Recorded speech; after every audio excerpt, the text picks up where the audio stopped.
He was a billionaire who owned the city, a man who saw people as assets or obstacles. She was a waitress at an exclusive restaurant, someone he thought was worth less than the $10,000 Petrus he was drinking. He heard her accent and decided she was simple, uneducated, and worthless. He mocked her publicly. But that billionaire, Marcus Thorne, just made the biggest mistake of his life, because he wasn't just talking to a waitress. He was talking to the one woman in the world who held the key to his entire empire, and she was about to destroy him in 6 different languages. The air inside Aurelia was different. It wasn't just cleaner than the New York City smog outside. It was heavier, richer. It was the smell of old money, new money, and the suffocating perfume of ambition. Aurelia was a 3-Michelin-star fortress on the 60th floor of a midtown tower, a place where deals weren't just made, they were sanctified. The cutlery was crystal silver, the stems of the wine glasses were impossibly thin, and the waiters moved with the silent, practiced grace of ballet dancers. Elena Rostova was one of those dancers. To the clientele, she was just the waitress. The pretty one with the dark hair pulled into a severe, elegant bun, and that accent. It was a soft, vaguely Eastern European sound, a slight trill on her R's, a flattening of her thefts. It was the only smudge on the otherwise pristine canvas of Aurelia. The manager, Mr. Davies, had hired her because her resume, though sparse, showed 6 months at a Relays and Chateau property in Geneva. He assumed the accent would fade. It hadn't. But Elena was the best. She was invisible until the exact moment a water glass dipped below the halfway mark. She anticipated the need for bread before the client's hand reached for it. She memorized the complex, off-menu dietary restrictions of every regular. She observed. Tonight she was observing Table 7, the King Table. It was booked under the name Thorne, Marcus Thorne. The name echoed in the financial world with the sharp, definitive crack of a gavel. Thorne was the CEO and founder of Thorne Capital, a private equity firm known for vulture capitalism. He bought distressed companies, tore them apart for their assets, and sold the bones for a profit. He was a new money titan, utterly ruthless, with a face that looked like it had been carved from granite and left out in the cold. He was dressed in a custom Keaton suit that probably cost more than Eleanor's yearly salary, and he was in a spectacularly bad mood. Elena knew the signs, the way he snapped his menu closed rather than handing it to her, the curt, dismissive wave when she tried to recite the specials, the way his eyes, a piercing, icy blue, darted around the room, not appreciating the Calder tapestry on the wall, but assessing the power at the other tables. He was hosting 3 other men. Elena, a student of the world by necessity, recognized the archetypes instantly. Man 1, Bernard Dubois, the silver-haired, impeccably dressed CEO of a French luxury conglomerate. He smelled faintly of Guerlain and aristocratic boredom. Man 2, Sheikh Khalid Al-Jamil, a younger, powerfully built man from Saudi Arabia, wearing a subtle, astronomically expensive Patek Philippe watch. He represented a slice of the Saudi sovereign wealth fund. His stillness was unnerving. He observed everything. Man 3, David Chen, a logistics and tech mogul from Shanghai. He was quiet, smiling, but his eyes missed nothing. He was the future, and he knew it. This was not a dinner. This was a summit. Wine, Thorne barked, not at Eleanor, but at the air just past her shoulder. The 98 Petrus, and don't let the sommelier waste my time. Just bring it. Elena nodded, her face a mask of polite neutrality. Of course, Mr. Thorne. Her voice, soft and accented, hung in the air. Thorne's eyes snapped to her for the first time. It wasn't a look of acknowledgement. It was a look of annoyance, as if a fly had landed on his $8,000 bottle of wine. He visibly winced at her pronunciation of his name. Thorne. He smirked, A cruel, thin line. He looked at David Chen and said, loud enough for the entire section to hear, "You see what I have to deal with? They let anyone in off the street these days. Can't even get the language right." Bernard Dubois winced. Sheikh Al-Jamil's face remained stone. David Chen offered a non-committal smile. Elena felt the heat rise in her neck, a familiar, coppery taste of adrenaline and humiliation. She had survived far worse than Marcus Thorne. She had survived the fall of her family, the liquidation of her life, and the icy terror of an asylum office. She was Elena Rostova-Volkova. Her father, Mikhail Volkov, had once controlled half the energy sector in Russia. He had crossed the wrong man in the Kremlin. His assets were seized, his reputation destroyed, and he himself had disappeared during a business trip to Dubai. Thorne Capital, she knew, had been the Western partner firm that facilitated the legal acquisition of those frozen assets, buying a $20 billion empire for pennies on the dollar. Marcus Thorne wasn't just a rude guest. He was the man who had picked the meat from her father's bones, and he had no idea who was pouring his water. "Excuse me," Elena said, her voice perfectly level, the accent still softly in place. She turned and walked, not with the hurried scurry of a chastised waitress, but with the ramrod straight spine of a woman who had once walked the halls of Davos with her father. The battle had begun. She just didn't know that tonight the war would finally come to her. The dinner was a masterclass in tension. Marcus Thorne was performing. He was trying to sell these three men on a monumental deal, a joint venture to build and control a new, automated deep-water shipping port in Oman. It was a deal that would leverage Chen's logistics tech, Al-Jamil's regional access and capital, and Dubois' high-volume shipping needs. Thorne Capital would, of course, be the managing partner, the one holding the strings. Elena moved around the table like a ghost. She cleared the amuse-bouche plates. She served the seared foie gras. And she listened. Thorne was loud, brash, and distinctly American in his approach. He spoke of synergy and disruption and crushing the competition. "We move now. We corner the entire Indian Ocean route," Thorne said, stabbing a piece of lobster. "The EU is slow. The other funds are asleep. We build it. We own it." David Chen pushed a scallop around his plate. "The regulatory hurdles in Oman are significant, Marcus. The Dukium Port Authority has relationships. Your projections seem optimistic." "Optimistic?" Thorne laughed, a sound like gravel shaking in a tin can. "Optimistic is for college professors. I deal in certainty. I have people in Muscat. It's handled." Sheikh Al-Jamil spoke for the first time, his voice a low, smooth baritone. "The people you have, Mr. Thorne, do they report to the Diwan, or do they merely shine the shoes of the Diwan?" The table went silent. Thorne's face tightened. He was being challenged. Eleanor arrived at that exact, terrible moment with the $8,000 Chateau Petrus. She had already presented the bottle. The sommelier, intimidated by Thorne, had allowed her to pour it after the decanting.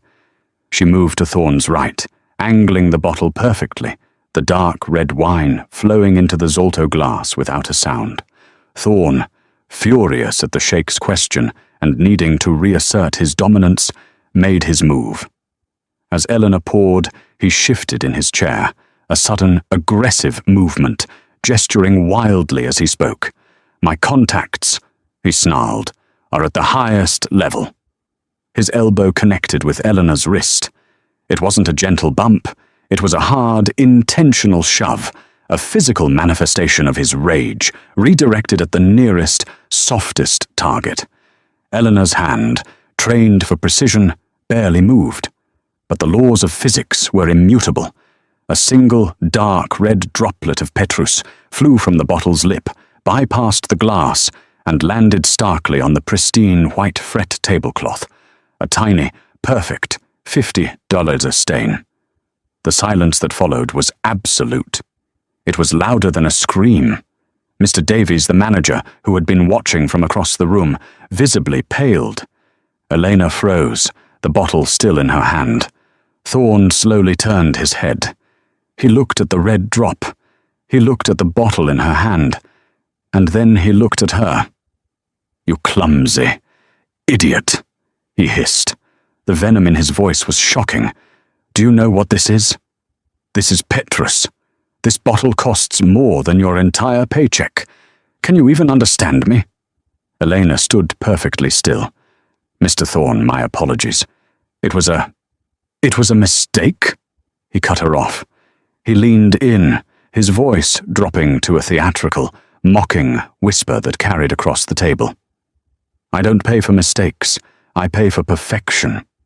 But what can I expect from someone who sounds like they just got off a turnip truck from, where is it? Russia? Romania?" He turned to his guests, a performer playing to the crowd. "My apologies, gentlemen.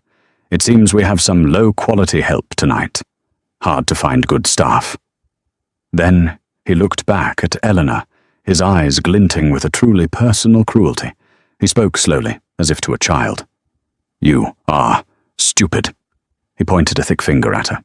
"Do you understand English? Or is that too hard for you?" He tapped his own temple. "English. You speak it? Barely." Elena's face was a mask of white marble. The humiliation was total, public, and searing. She could feel the eyes of the bus boys watching from the service station, the pity from Mr. Davies, the cold assessment from Thorne's guests. Inside her, the terror and shame that had been her constant companions for 2 years suddenly receded.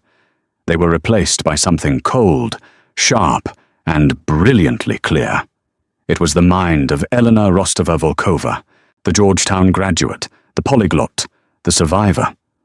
The humiliation stopped. The calculation began. She set the Petrus bottle down on the service tray. She did not scurry away. She did not cry. She met Marcus Thorne's gaze. "Yes, Mr. Thorne," she said, her voice soft, the accent still perfectly in place. "I understand you completely." "Good," he sneered. "Now get out of my sight, and send someone who knows how to pour a damn wine." Elena did not move. Bernard Dubois, the Frenchman, finally spoke up. He looked mortified by Thorne's behavior. He gave Elena a look of pure sympathy, and murmured, trying to dismiss her kindly. Bernard murmured softly in French. "It's nothing serious, miss. Please forgive him. He's a barbarian." Thorne, who spoke no French, grinned. "That's right, Bernard. Tell her it's okay. She probably speaks some of that, right? Waitress stuff." And then the world shifted. Elena turned her head slowly to meet Bernard Dubois' eyes. The timid, accented waitress was gone. In her place was a woman of absolute, terrifying poise.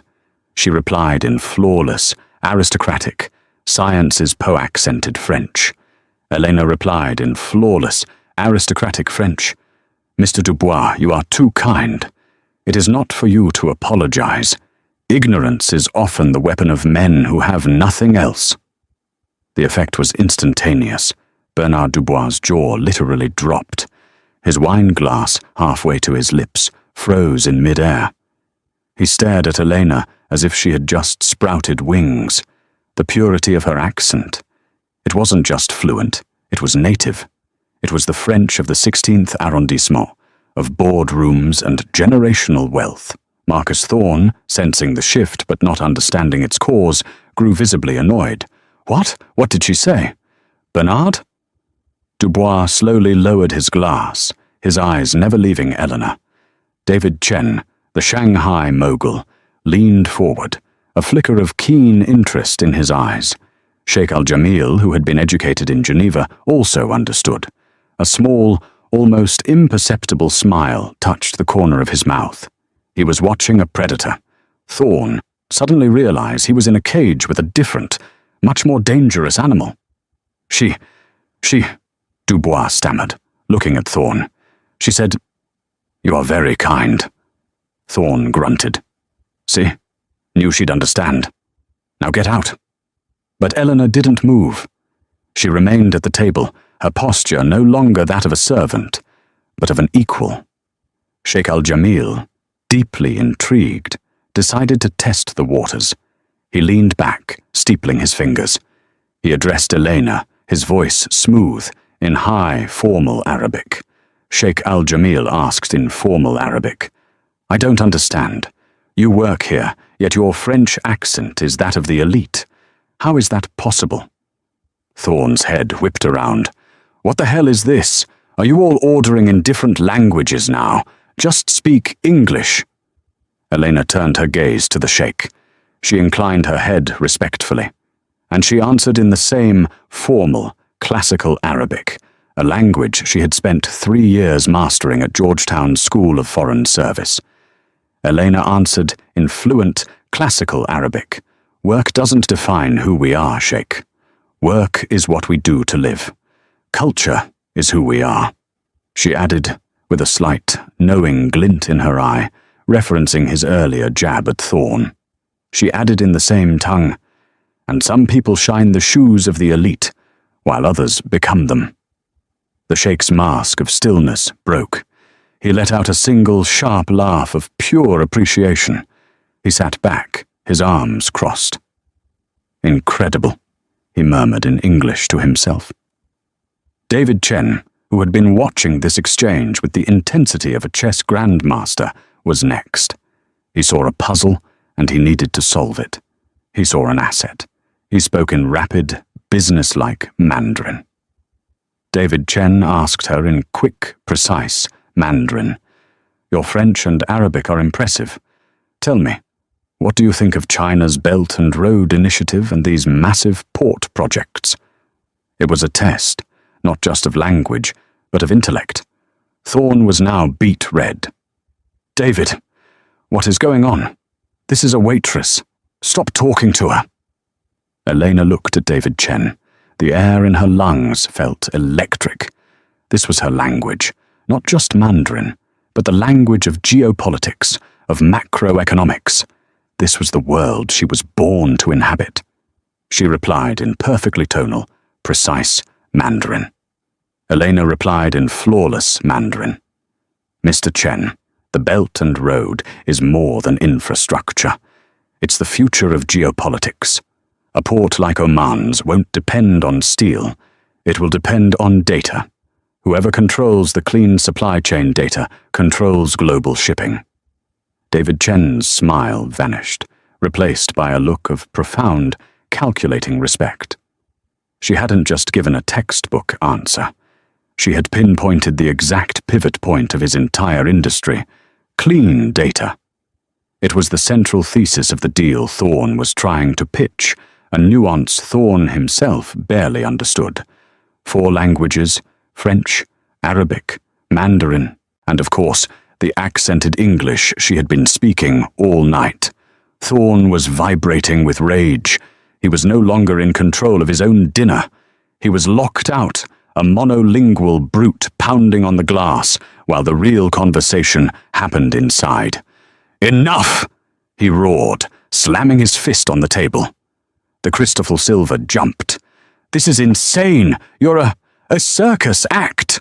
He jabbed his finger at Elena. "You're fired! Get out! Out!" Elena stood her ground. She looked at the 3 investors, then at the sputtering billionaire, and she spoke, for the first time, in her true voice. The accent was gone. What remained was a crisp, transatlantic, devastatingly precise English, the kind forged in the halls of the world's most expensive universities.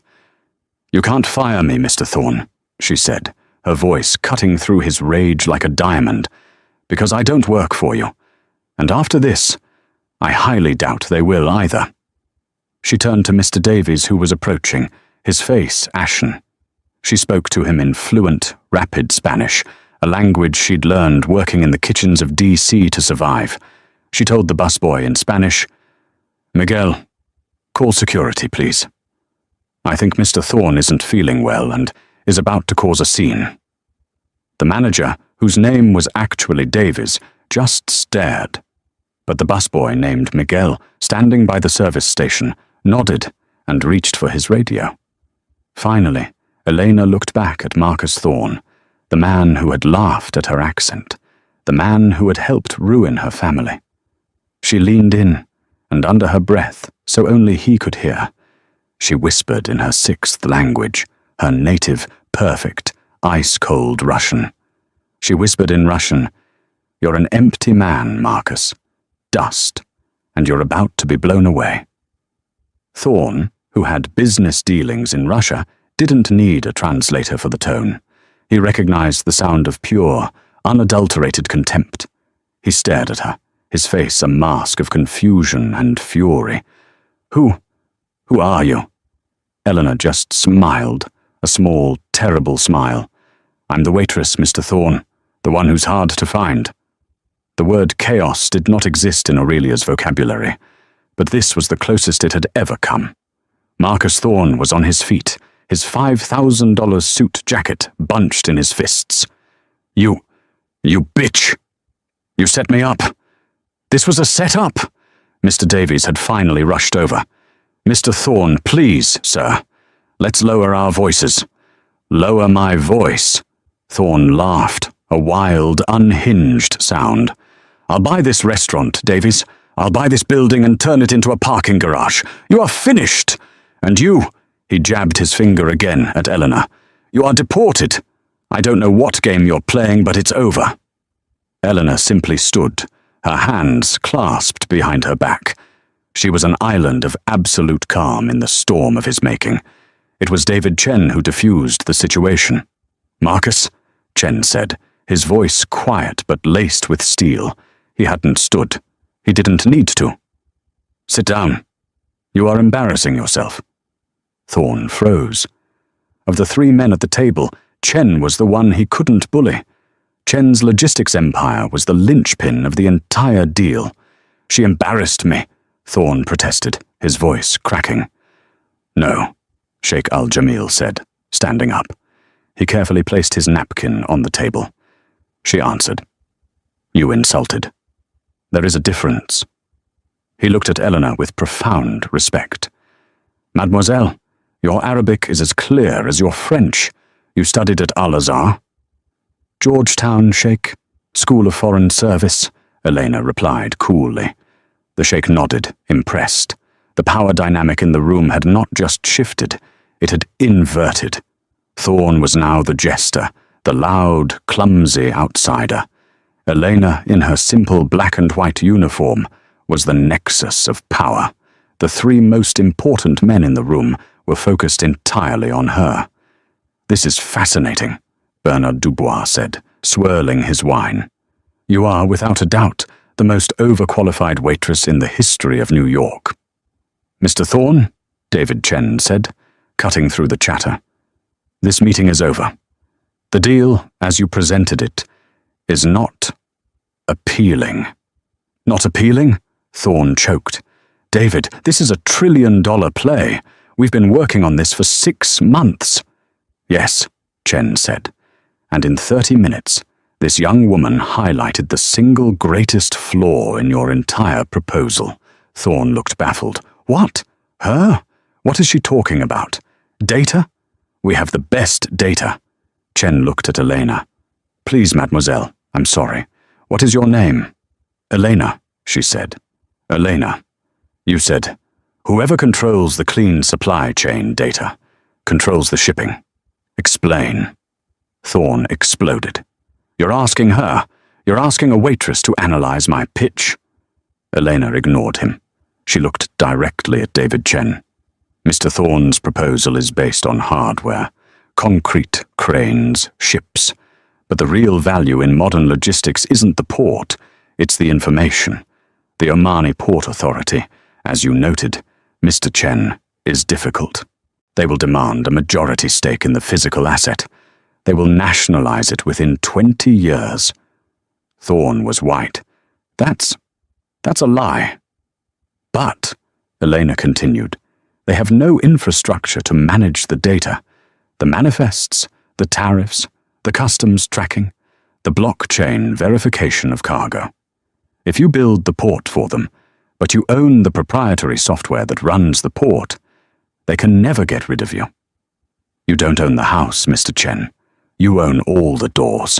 Mr. Thorne was pitching you on buying the house. David Chen stared at her. He didn't smile. He was calculating. He was seeing a new, better, more ruthless deal. One that cut Thorne out entirely. That is a very lucid analysis, Elena, Chen said. It's garbage, Thorne yelled. She read that in a magazine. She doesn't know what she's— Marcus, the sheikh interrupted, his voice final. Enough. You are a terrible host, and it seems not a very thorough strategist. He reached into his breast pocket and produced a slim, platinum business card case. He extracted a card and held it out to Eleanor. My fund has an office in New York. We are always looking for talent. People who understand both culture and capital. Call my chief of staff. He will be expecting you. Elena took the card. Thank you, Sheikh Al-Jamil. Bernard Dubois chuckled. Ah, Khalid, you are too fast. I was going to offer her a job as well. My North American division needs someone who understands Lux and logistique. He too offered a card. Please, Elena, if the world of sovereign wealth is too dry for you, the world of fashion is much more fun. Thorne watched, his face a grotesque mask of apoplectic rage and disbelief. His guests, his targets, they were offering six-figure jobs to the waitress who had spilled his wine. You're all insane, Thorne whispered, grabbing his briefcase. I'm done. He stormed away from the table, shoving Mr. Davies so hard the older man stumbled into a service cart. Thorne didn't look back. He stabbed the button for the private elevator, and when the doors opened, he was gone. The dining room, which had gone deathly silent, slowly exhaled. David Chen, however, had not offered a card. He had not offered a job. He just sat, watching Eleanor. They are good offers, Eleanor, Chen said quietly. You should take one. A job with the Saudis or LVMH. It is a good life. Thank you, Mr. Chen, Eleanor said, pocketing the cards. I will consider it. She began to clear the plates from the abandoned dinner. Her hands were perfectly steady. You are not just a Georgetown graduate, are you? Chen asked. Eleanor paused, her hand on Thorne's lobster plate. A few languages, a sharp analysis. This is not just a degree. This is survival. Elena looked at him. Her eyes, which had been so fiery, were now guarded. I'm just a waitress, Mr. Chen, trying to pay my rent. Chen nodded slowly. Of course. Well, the Petru was excellent, even the drop on the cloth. He placed his own card on the table, on top of his uneaten $150 entree. The other two are offering you a job, Elena. I am offering you a conversation. I believe we may have mutual friends, or rather, mutual enemies. He stood, buttoned his jacket, and walked away, leaving Elena alone at the wrecked table, with 3 business cards and the smoking ruin of Marcus Thorne's billion-dollar deal. Elena did not sleep that night. She left Aurelia at 2 a.m. after a long, agonizing debrief with Mr. Davies. He hadn't fired her. He was too terrified and too confused. I don't know what you are, Elena, he'd said, but you're not a waitress. Just take the weekend. I'll figure this out. She took the subway back to her apartment in Washington Heights, a tiny 4th-floor walk-up she shared with 2 other women. Her room was barely a closet, containing a mattress on the floor, a second-hand desk, and a wall covered in index cards. The cards were covered in Russian, English, and Chinese. They were timelines, names, and corporate structures. They were the sum of her obsession for the last 2 years. At the center of the web, 2 names were circled in red. Marcus Thorne and Mikhail Volkov. Elena Rostova-Volkova. She had been born into a world of impossible privilege. Her father, Mikhail Volkov, was a post-Soviet titan, an energy magnate who was brilliant, ruthless, and one of the new czars of the Russian economy. Elena was his prodigy. He hadn't raised a daughter, he'd raised an heir. She wasn't just taught languages, she was immersed in them. A French governess, a Mandarin tutor from Beijing, an Arabic professor for summers in Dubai. She was running translation for her father's meetings by the time she was 16. She was admitted to Sciences Po in Paris for her undergrad and fast-tracked into the master's program at Georgetown School of Foreign Service. She was, as Sheikh Al-Jamil had guessed, elite. Then, it all vanished. Her father had grown too powerful and too independent. He had refused to give a controlling stake in his new Arctic pipeline to a Kremlin-controlled state company. It was a fatal miscalculation. It began with whispers, then investigations. He was accused of tax evasion, treason. His allies disappeared. Mikhail Volkov wasn't stupid. He began to move his assets, liquidating what he could, hiding them in complex offshore trusts. But the state was faster. They froze his primary holdings. He was a prisoner in his own country. 2 years ago, he had been lured to a reconciliation meeting in Dubai. He never arrived. His private jet was lost in a storm over the Black Sea. No wreckage was ever found. Elena, then in her final semester at Georgetown, was left with nothing. The trusts her father had set up for her were locked in legal battles. The Russian state declared her the daughter of a traitor. Her student visa was revoked. She was, suddenly, an asylum seeker, a ghost. But the real, final insult came 2 months later. Her father's primary company, Volkov Energy, a $20 billion corporation, was declared bankrupt by a Russian court and put up for emergency auction. The winner of that auction was a previously unknown shell company, the firm that financed the deal, that gave it the veneer of Western legitimacy and structured the hostile acquisition, was Thorne Capital. Marcus Thorne had bought her father's life's work for less than 1% of its value. He hadn't just picked the bones. He'd helped kill the lion. Elena knew all this. She had spent 2 years in hiding, working cash-in-hand jobs in kitchens and bars, living in poverty, all while using her Georgetown credentials to access legal aid and build her asylum case. She had taken the job at Aurelia precisely because it was a nexus for the powerful. She had been observing, listening, waiting for a chance, any chance, to get close to the men who had destroyed her. She had never, in her wildest dreams, imagined that Marcus Thorne himself would be seated at her table. Tonight, the mask of Elena the waitress had shattered. The accent. It was real, but it was a choice. It was a blend of all her languages, a tell that she affected. It was the armor of the underestimated. When she was just the girl with the accent, no one saw her. No one listened to her. She was a piece of furniture, and furniture hears everything. She looked at the 3 cards on her desk. The Sheikh's offer was safety. A stable, high-paying job in a respected fund. Dubois' offer was similar, a comfortable life.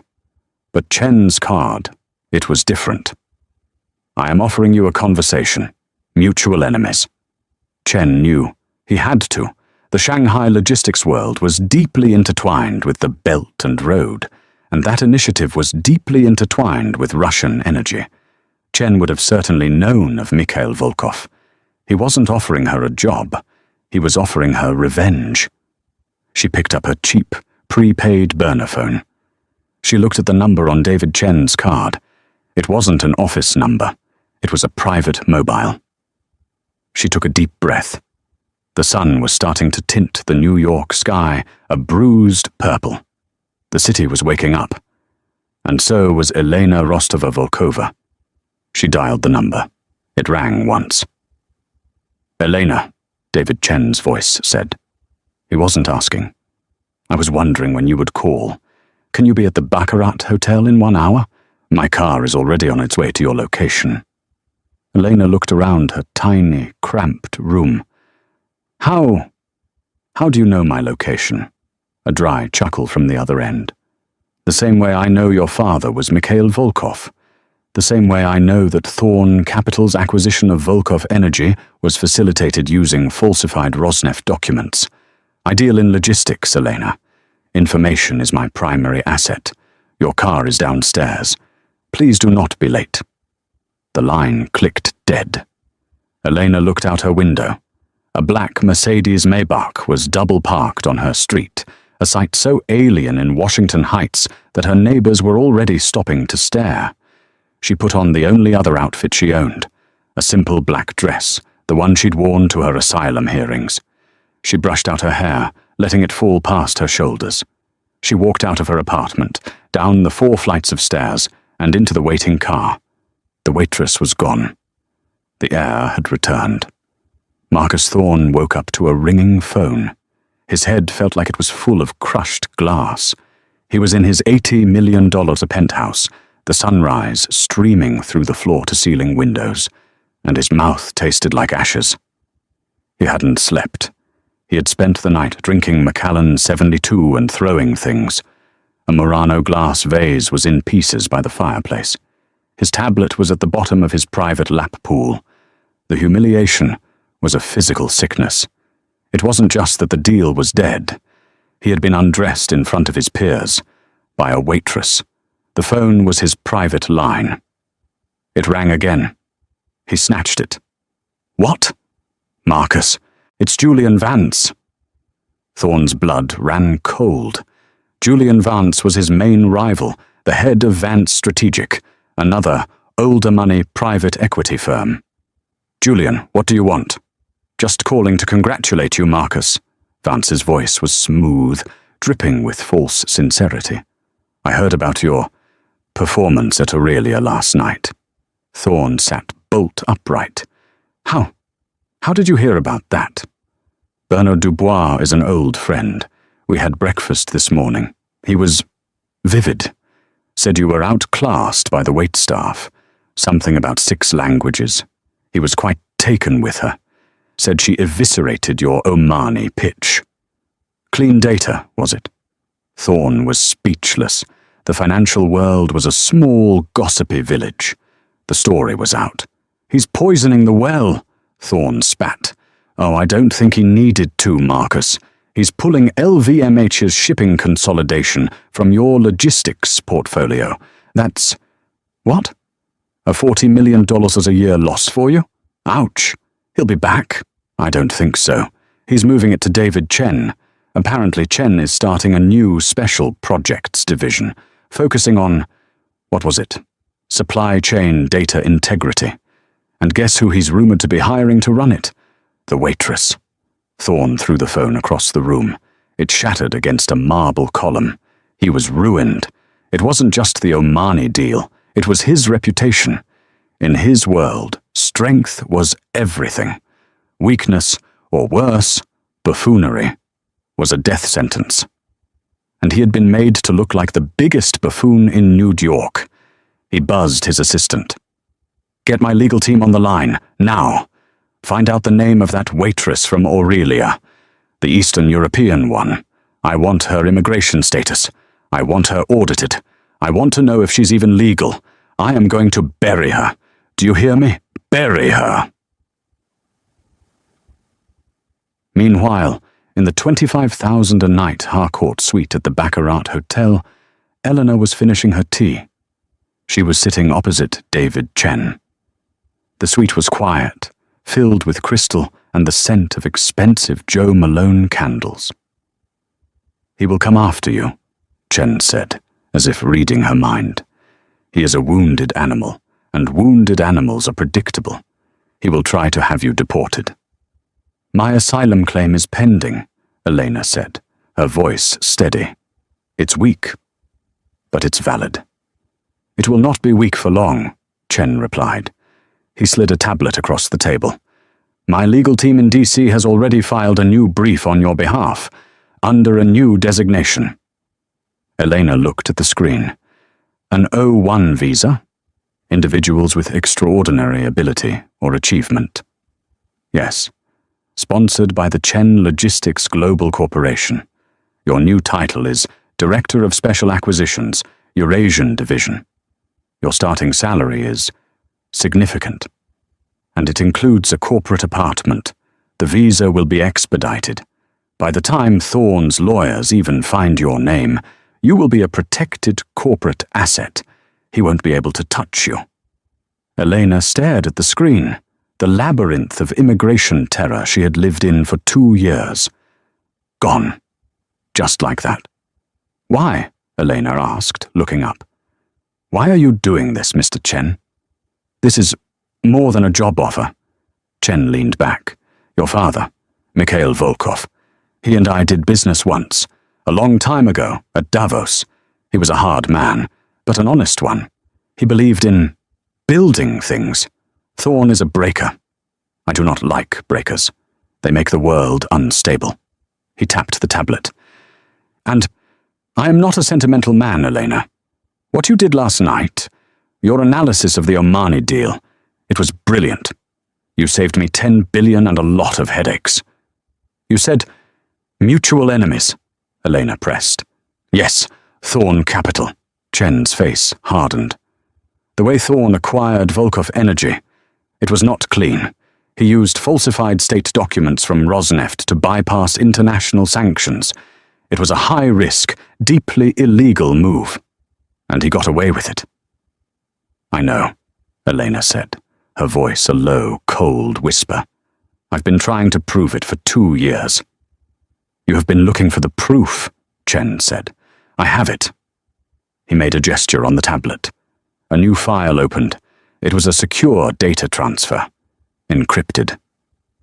When Thorne's team structured that deal, they were arrogant. They left a digital footprint. They used a server in Shanghai to route their communications, thinking it was hidden. It was not hidden from me. I have the original wire transfer instructions. I have the real Rosneft memos and the forged ones Thorne used. I have everything. Elena felt the blood rush from her face. You've had this. For 18 months. But on its own, it is just a weapon with no one to wield it. If I use it, it looks like a corporate raid. It starts a war with US regulators. But if you use it, Elena Rostova-Volkova, the dispossessed daughter, the last heir of Mikhail Volkov, then it is not a raid. It is justice. He slid the tablet to her. This is my offer, Elena. It is not a job. It is a partnership. We will use my resources, my lawyers and my proof, combined with your name and your story.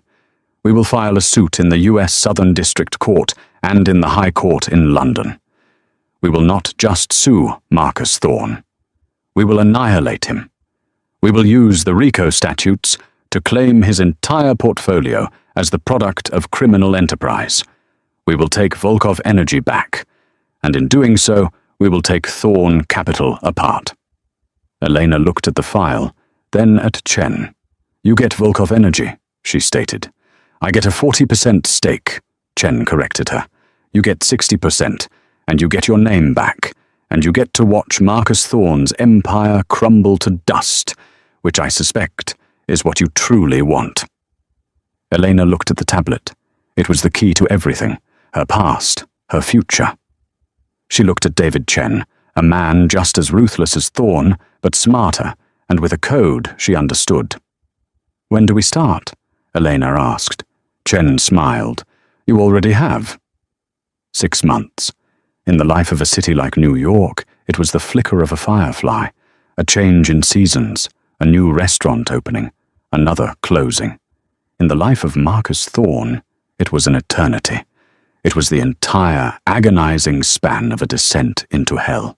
The venue for his final judgment was not a glittering boardroom, but the solemn wood-paneled expanse of Courtroom 14D in the Daniel Patrick Moynihan United States Courthouse.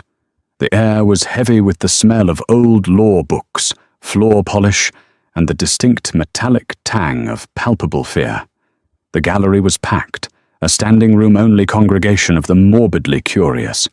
This was the new king table, and it was the hottest ticket in town. In the front row sat the piranhas, financial reporters from Bloomberg and the Wall Street Journal, their pens scratching furiously. Behind them, the society vultures from Vanity Fair and Tatler, there to document the public execution of a man who had, just 6 months ago, been their host. And at the defendant's table sat Marcus Thorne. The press had been unkind, but reality was worse. The granite man had crumbled. The $5,000 Keaton suit, once a symbol of his armor, now hung on his frame, 2 sizes too large.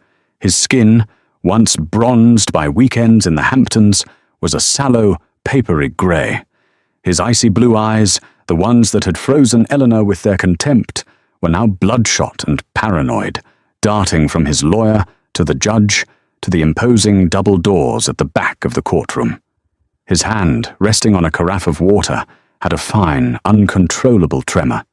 He was a man hollowed out, waiting for the final blow. The doors at the back of the courtroom opened. A sharp click-clack-click of heels on the marble floor cut through the ambient murmur. The entire room turned. Elena Rostova-Volkova did not walk. She proceeded. She was a vision in charcoal grey. The Armani suit was not a costume, it was a uniform, tailored with military precision. Her dark hair was pulled back into the same severe, elegant chignon she had worn at Aurelia, but it was no longer a waitress's practical style. It was a statement of control. She was flanked by a legal team that radiated an aura of obscene expense. At her side was David Chen's personal attorney, Mr. Harding, a man whose calm demeanor and silver hair belied a mind like a diamond-tipped drill. Elena took her seat at the plaintiff's table. She placed a single, slim leather portfolio in front of her. She poured a glass of water, her hand as steady as a surgeon's. And in that entire time, from the door to her chair, she did not once look at Marcus Thorne. To look at him would be to acknowledge his existence, and for Eleanor, he had already ceased to exist. The 6 months had been a blur, not of terror, but of work. The asylum case, which had been her waking nightmare, was dismissed in a flurry of paperwork. It was replaced by an O1 Extraordinary Ability Visa, sponsored by the Chen Logistics Global Corporation. Her new title, Director of Special Acquisitions, Eurasian Division, was more than a title. It was a shield and a sword. The lawsuit, Volkova vs. Thorne Capital, had not been a lawsuit. It had been a nuclear bomb, as Chen had promised. The moment Chen's digital evidence of the Rosneft forgeries was filed under seal, the game was over. Elena's own contribution had been the key that unlocked it all. She was the only one alive who could cross-reference Chen's data with her father's encrypted personal ledgers. She was the Rosetta Stone for her father's ruined empire. The Wall Street Journal had run the story on the front page. The Ghost of Volkov. How a waitress's lawsuit exposed a billion-dollar fraud. The story was irresistible. The polyglot waitress who spoke 6 languages. The arrogant billionaire who had mocked her accent. The secret revenge of a fallen oligarch's daughter. It was a drama of almost Shakespearean proportions, and the financial world, which ran on narrative, had devoured it. The fallout for Thorne had been immediate and catastrophic. The SEC, forced into action by the public filing, had launched a full-scale investigation. The Department of Justice was circling, smelling blood. His investors, not out of morality, but out of fear, had fled. The CalPERS pension fund pulled its $2 billion mandate. His credit lines, the lifeblood of his firm, were frozen overnight. Thorne Capital, once a fortress of glass and steel, was now just a shell, its assets frozen by the court, its reputation annihilated. Now, in this courtroom, all that was left was the eulogy. Your Honor, Thorne's lawyer, a bulldog named Glass, blustered, his face red. This is a sham, a mockery of the legal system. My client, Mr. Thorne, is the victim here. The victim of a sophisticated corporate smear campaign orchestrated by a foreign competitor. He gestured wildly toward Elena. This woman was a plant. She used her position of trust to— Objection, Mr. Harding said, his voice quiet, almost bored. Mr. Glass is testifying, and his testimony is, to be frank, fictional. Sustained, the judge sighed. Glass pressed on, desperation creeping into his voice. Your Honor, this is a civil matter, a business dispute. We are here today to discuss a settlement. My client, in the interest of moving on, is prepared to make a very, very generous offer to Miss Volkova, to resolve this unfortunate misunderability. He smiled, a slick salesman's smile. This was his last play. Buy his way out. Eleanor, who had been staring at the judge, leaned slightly to her right. She whispered 2 sentences into Mr. Harding's ear. She didn't whisper in Russian or French or Mandarin. She whispered in the cold, clear, calculating English of a Georgetown-trained executive. Harding nodded once. He rose slowly. Mr. Glass is performing admirably, Your Honor, for an audience of 1. But we are not here to discuss a settlement. We are here to reject one. A gasp went through the gallery. Glass's smile froze. Harding continued, his voice resonating with absolute authority. A settlement, Your Honor, implies a negotiation between 2 legitimate parties. We contend that Thorne Capital is not, and has not been for some time, a legitimate party. It is a crime scene. That is an outrageous allegation, Glass sputtered. It is not an allegation, Harding said, his voice dropping, becoming a blade. It is a prelude. He looked at the judge. Your Honor, we have been advised to reject any and all settlement offers for a very specific reason. We were, in fact, waiting for a separate matter to conclude. He paused, letting the silence in the room stretch to a breaking point. As of 9:15 this morning, the United States Attorney for the Southern District of New York has received a 12-count indictment from a federal grand jury against Mr. Marcus Thorne. Thorne stopped breathing. The charges, Harding continued, as if reading a grocery list, include 3 counts of wire fraud, 2 counts of conspiracy to commit money laundering, and 7 counts of violating the Foreign Corrupt Practices Act, related directly to the forged Rosneft documents used in the Volkov energy acquisition. A low, guttural sound escaped Thorne's throat, a sound of a man being hollowed out.